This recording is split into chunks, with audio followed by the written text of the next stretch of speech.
The message arrived just as I was helping a customer choose a silk scarf at my boutique.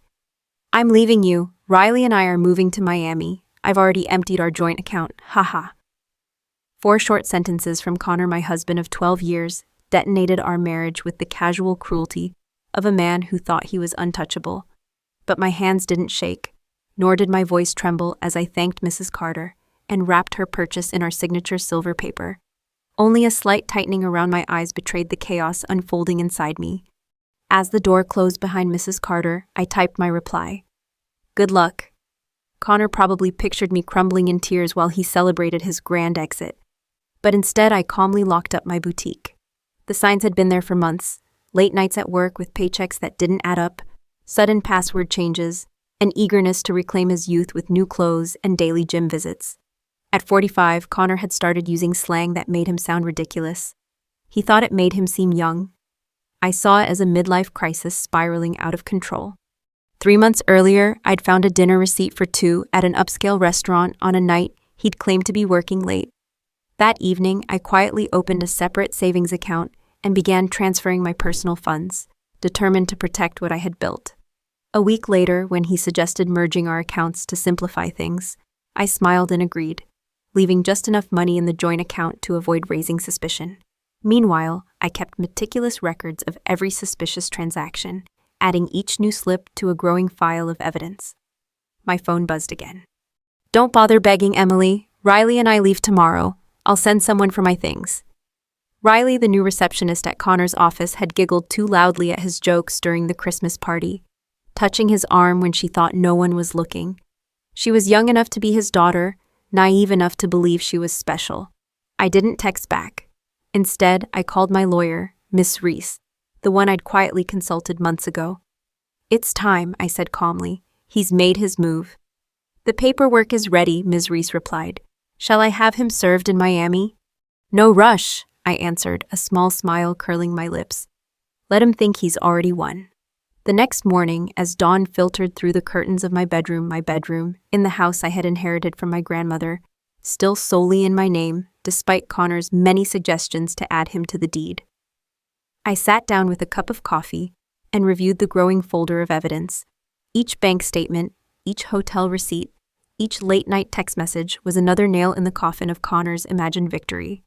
While he must have been sleeping soundly, confident in his betrayal, I was already speaking with the credit card company. "Mrs. Dawson speaking," I introduced myself to the representative. "I need to report fraudulent charges and cancel a joint credit card immediately."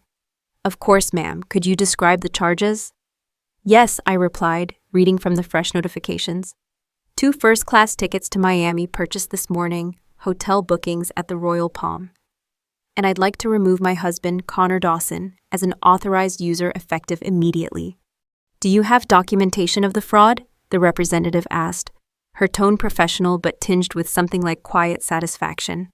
"I do," I answered. "I have text messages from my husband admitting he used our joint card to book travel with his girlfriend, right after emptying our joint bank account. I can forward them to you." "Please do, Mrs. Dawson," she said crisply, and within minutes, the transactions were canceled. Connor and Riley's carefully planned escape was falling apart before they even left town. My phone buzzed again with Connor's smug words. "Don't worry about the house, Emily. I'll let you stay there until you find something smaller." I almost laughed out loud. Did he really think he had any claim to my grandmother's house, still in my name alone? Another message followed quickly. "And I know your little shop means a lot to you. We can work out a fair payment for my half." His half? Of the boutique I had founded, funded, and built alone, while he called it my hobby, and complained about the late nights I spent keeping it afloat. His arrogance was breathtaking. I took a sip of coffee, savoring the rich taste, then forwarded each of his texts to Miss Reese. Each message was another piece of evidence, another record of his condescension and sense of entitlement. Let him keep digging his hole deeper. That afternoon, I spent hours at the boutique, organizing invoices and finalizing quarterly reports, my mind clear and focused. By the time the sun was setting, Miss Reese called with an update. The divorce papers were filed, and the court had already scheduled an emergency hearing for Monday. Given Connor's text admissions of emptying the joint account and his documented financial misconduct, We were in a strong position to freeze the remaining shared assets. Just before closing, I received a call from Connor's mother, Linda. Her voice was icy but edged with worry. "Emily, dear," she began stiffly. "Connor told us you've been vindictive. He says you're trying to sabotage his travel plans. He says you've always been controlling." I put her on speakerphone as I arranged a display of new handbags. "Did he also mention that he emptied our joint account and booked a romantic getaway on our shared credit card?" Silence crackled on the line before Linda stammered. "Well, he said you left him no choice." "I have his texts, Linda. Would you like me to read them to you?" Another long pause. "That won't be necessary," she murmured at last. "Then I think it's best we end this conversation. My lawyer has advised minimal contact with Connor's family during these proceedings," I said evenly, my resolve strengthening with each word. As I ended the call, I felt a calm certainty settle over me. Connor thought he had won, but the real game had only just begun, and I was the one holding all the cards. Monday morning arrived with a sharp chill in the air, but I felt nothing but determination as I walked into the courthouse. My lawyer, Ms. Reese, greeted me with a confident nod. "Everything is ready," she whispered, handing me a copy of our meticulously prepared evidence packet. Connor arrived minutes later wearing designer jeans that were painfully tight and a flashy blazer that only emphasized the desperation in his attempt to look younger. He looked around for Riley, but she was nowhere to be seen. Rumor had it she was already having second thoughts after their romantic plans imploded at the airport. In the courtroom, Connor's lawyer, a man who looked like he'd been hired at the last minute, stood beside him, already rifling through paperwork in frantic disarray. Ms. Reese began the hearing with calm precision, presenting each piece of evidence like a perfectly placed chess move.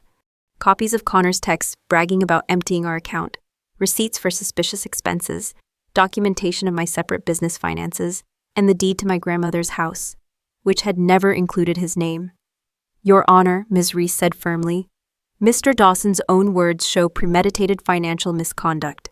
His text messages clearly admit to draining joint assets and using shared credit cards to fund a trip with his girlfriend. Meanwhile, my client has maintained separate accounts and careful records of her personal and business assets since before the marriage." Connor's lawyer tried to interrupt, flailing desperately. "My client admits to some rash decisions, but Mrs. Dawson has been cold, vindictive. She planned this outcome. She's trying to punish him." "Planned?" Ms. Reese snapped back. "You mean she acted prudently to protect her lawful separate assets? That's not vindictiveness, that's responsibility." The judge, a stern woman with silver hair pulled into a tight bun, flipped through the documents silently, her eyes pausing on each incriminating message. Finally, she looked up, her gaze fixed on Connor. "Mr. Dawson," she said, voice cutting through the tension like a blade, "do you deny that you sent these texts admitting you emptied the joint account and used shared credit cards for personal travel?" Connor squirmed in his seat. I just wanted a clean break." The judge's eyebrow arched sharply. "By committing financial fraud?" His mouth opened, then closed. The silence spoke louder than any excuse. The judge continued, "Mrs. Dawson's documentation demonstrates consistent separation of marital and individual assets, including the property deed and corporate records of her boutique. Mr. Dawson's behavior shows deliberate financial misconduct." She set down the stack of evidence with a decisive thud. "Therefore, the court finds sufficient cause to freeze all joint assets pending final dissolution of marriage. Mr. Dawson is ordered to return the full amount removed from the joint account within 24 hours. Connor's eyes bulged. "But that money is gone. We spent it." "Then I suggest," the judge said icily, "that you find a way to replace it."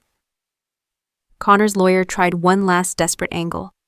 "Your Honor, the boutique grew during the marriage. My client believes he is entitled to half the business." Ms. Reese interjected with surgical precision. "The boutique was founded prior to the marriage and has maintained strict financial separation throughout. We have records of every transaction proving Mrs. Dawson's sole investment." The judge's voice was final. "Mr. Dawson's claims are unsupported. The court will proceed to finalize the divorce settlement recognizing Mrs. Dawson's separate property rights." As I left the courtroom, the click of my heels echoed down the marble hallway. Behind me, Connor's face was a portrait of shock and disbelief. Finally realizing his plan had not only failed but backfired spectacularly. For the first time in weeks, I felt something close to peace. The truth had prevailed, and the foundation for my next chapter was stronger than ever. The weeks following the court ruling were a blur of activity, but not the kind Connor had imagined.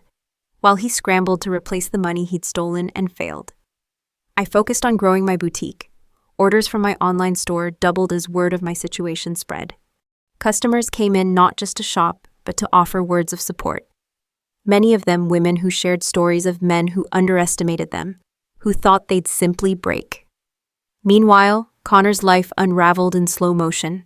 Without access to our frozen assets, he tried to use his personal credit cards, but those were already maxed out. Something I'd quietly discovered months earlier.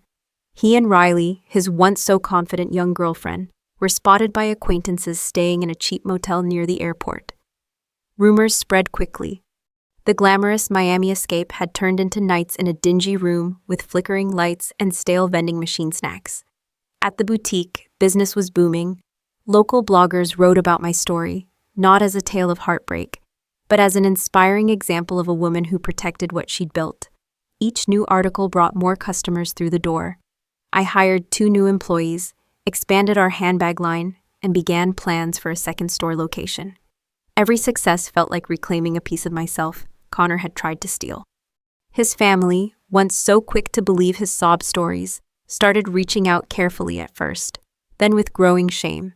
His sister, Hannah, visited the boutique one rainy afternoon, twisting a silk scarf between her fingers. "I wanted to apologize," she said softly. "We believed him when he said you were cold, controlling, but we've seen the texts. We've seen how he treated you." I accepted her apology with a polite nod, but kept my distance. Their sudden concern felt like too little, too late. Connor's mother, Linda, called one evening. Her voice was brittle. "I don't know where we went wrong," she confessed. "He's blaming everyone but himself, blaming you, Riley, even us. He says the judge was biased. He refuses to take responsibility." "I'm sorry you're going through this," I said evenly, but inside I felt only relief. I had spent years cushioning Connor from consequences. Now they were finally catching up with him. Meanwhile, Riley's social media posts hinted at growing regret.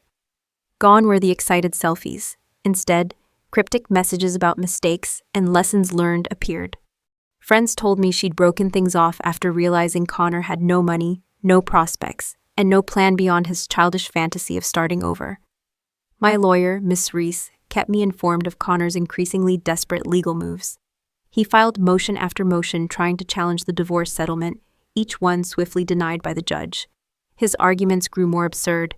He claimed his texts were just jokes, that he'd meant to surprise me with a vacation.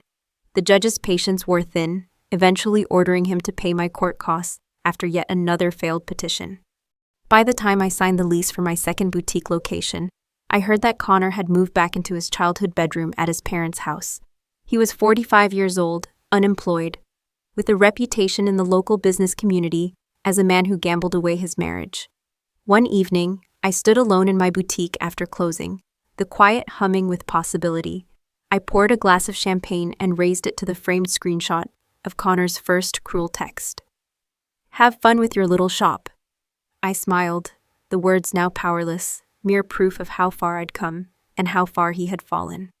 6 months after the final court ruling, life looked nothing like the bleak future Connor had predicted for me. My second boutique had not only opened but exceeded every sales projection. A national lifestyle magazine featured my story, though not as the woman scorned, but as a savvy entrepreneur who turned betrayal into a launching pad for success. The article praised my foresight in separating personal and business finances, sparking conversations online about financial independence for women. Requests for interviews poured in. Invitations to speak at women's business conferences arrived weekly. One evening, as I stepped off a stage to a standing ovation after a talk titled, "Preparation is Power, Protecting Your Business and Yourself," I checked my phone. Ms. Reese had left a voicemail. "Thought you'd like to know, Connor's last petition has been dismissed. The judge added sanctions for frivolous filings. He owes additional fees." I exhaled, a quiet satisfaction settling over me. He had tried everything to claw back control, and every attempt had only strengthened my case and my resolve. Meanwhile, Connor's life had become a cautionary tale whispered through mutual acquaintances. He had finally moved out of his parents' house, but only into a cramped apartment above a garage. The job he found paid less than half of what he used to earn, and his once proud social media accounts had gone silent. His dating profiles, I heard, still described him as young at heart, but the photos were outdated and the messages reeked of desperation. Ironically, Riley had become one of my most loyal customers. She visited the boutique quietly at first, avoiding eye contact, but one day she stopped by my office, her voice tentative. "Emily," she said, twisting a ring on her finger. "I wanted to thank you, not for what happened, but for what I learned. Watching how you handled everything taught me to look for respect, not empty promises." Her words surprised me. I studied her face, still young, but wiser now. "I'm glad you're moving forward," I replied simply. And I meant it. The boutique had grown far beyond my wildest dreams. I'd hired a marketing director, launched a thriving e-commerce platform, and started planning a third location in a neighboring city. Local universities invited me to mentor young women entrepreneurs, and I took each opportunity, always repeating the same message: trust your instincts, protect your assets, and never let someone else's insecurities define your worth. My favorite addition to the boutique was a small plaque I hung beside the register. It read, "Success is the best revenge." Customers often asked about it, and I'd smile, replying, "It's a reminder that we are stronger than the people who try to break us." Through mutual friends, I heard that Connor's mother, Linda, had stopped defending him publicly. At a community event, she told a group of women, "Emily showed me that enabling bad behavior only prolongs the pain. She taught me to see my son for who he'd become, not who I wished he was." One evening, as I stood in the quiet of my flagship store, I realized how far I had come from the moment Connor's text arrived. His cruel words had been meant to destroy me, but they had done the opposite. They ignited a determination I didn't know I possessed. And as orders continued to pour in, as my team bustled with energy and excitement, I knew with absolute certainty that the life I was building on my own terms was the best response I could ever give. 2 years after Connor's infamous text, I stood before a crowd of hundreds at a National Women's Entrepreneurship Conference. The ballroom was filled with aspiring business owners, many of them young women hungry for knowledge and eager to learn from someone who had faced betrayal head-on and emerged stronger. My keynote wasn't about heartbreak or bitterness. Instead, it focused on practical strategies for safeguarding one's business, the importance of clear contracts, maintaining separate finances, and documenting every transaction. During the Q&A, a woman near the front raised her hand hesitantly. "My husband says I'm being paranoid for keeping my own bank account. He says marriage means sharing everything. How did you know to protect yourself?" I smiled gently, remembering those early days when Connor mocked my caution. "Because my ex-husband said the exact same thing," I told her, the microphone amplifying my words across the hushed room. "Right up until he tried to claim half of what I built alone. Trust your instincts. Protection isn't paranoia, it's wisdom." The applause that followed felt different from the sympathy I once received. It was respect earned not from surviving betrayal, but from thriving despite it.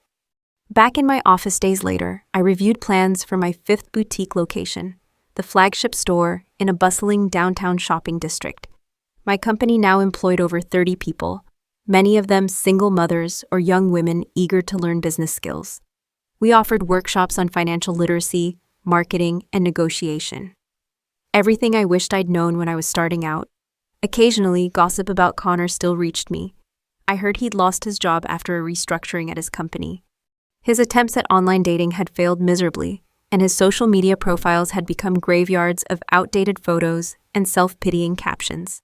He'd moved into a one-bedroom apartment he could barely afford, his life a stark contrast to the illusions he'd once spun about endless youth and carefree adventure. Meanwhile, my boutiques continued to flourish. Our latest collections sold out within days, and we were negotiating with a major retailer to carry our exclusive line. The local paper featured a glowing profile on the Emily Dawson boutique empire, and even national publications had begun to take notice. One sunny afternoon, as I organized a new window display, I caught a glimpse of my reflection. I saw not the woman Connor had dismissed with cruel words, but someone stronger, wiser, and undeniably successful. I thought of the framed screenshot in my office, the original text that started it all, and felt a deep, satisfying sense of closure. His "have fun with your little shop" had become a mantra of motivation, pushing me to build something greater than he could have ever imagined. Later that week, Linda, Connor's mother, stopped by the boutique unannounced. She looked older, weighed down by years of disappointment. "Emily," she said quietly, smoothing the front of her designer dress, one she'd bought from my store, "I wanted you to know that Connor still doesn't understand what he lost. He blames everyone but himself." I met her gaze steadily. "I'm sorry he's struggling, but I'm glad you came. You deserve better than the stories he told." She hesitated, then nodded. "You showed me the difference between supporting someone and enabling them. Thank you." As she left, I turned back to my busy boutique, filled with the sound of laughter, conversation, and the hum of a thriving business. I realized then that the best revenge had never been about punishing Connor. It was in proving to myself and every woman who heard my story that we can rise higher than anyone's attempt to bring us down. And as my phone buzzed with orders from new customers across the country, I knew without a doubt that my journey was only just beginning. As I reflect on this journey, I realized the greatest lesson wasn't about betrayal or revenge. It was about the quiet power of resilience. Sometimes the people who try hardest to break us are the ones who unknowingly forge our strength. Connor thought his text would end my story, but it sparked a fire that led to a life richer, fuller, and more meaningful than anything we'd shared. In the years since, I've learned that success isn't just measured by profits or accolades. It's measured by the courage to stand up for yourself, the wisdom to prepare for the worst, and the grace to keep moving forward when others expect you to crumble. Protecting what you build isn't selfish. It's a declaration that your dreams, your work, and your worth matter. I hope my story inspires you to believe in your own power, to trust your instincts when something feels wrong, and to remember that no one can diminish your light unless you let them. Whether you're building a business, a career, or a life you love, know that preparation and self-respect are your strongest allies. I'd love to hear your thoughts. Have you ever faced someone who underestimated you? How did you rise above it? Share your experiences in the comments below. I read everyone, and your stories might inspire others who need to hear that they're not alone. If this story resonated with you, don't forget to like this video, subscribe to the channel, and turn on the notification bell so you never miss an update. Together, we can build a community of strong, empowered individuals who support one another in chasing our dreams and protecting what we've worked so hard to achieve. Thank you for being here, and remember, your worth isn't defined by someone else's opinion, but by your unwavering belief in yourself.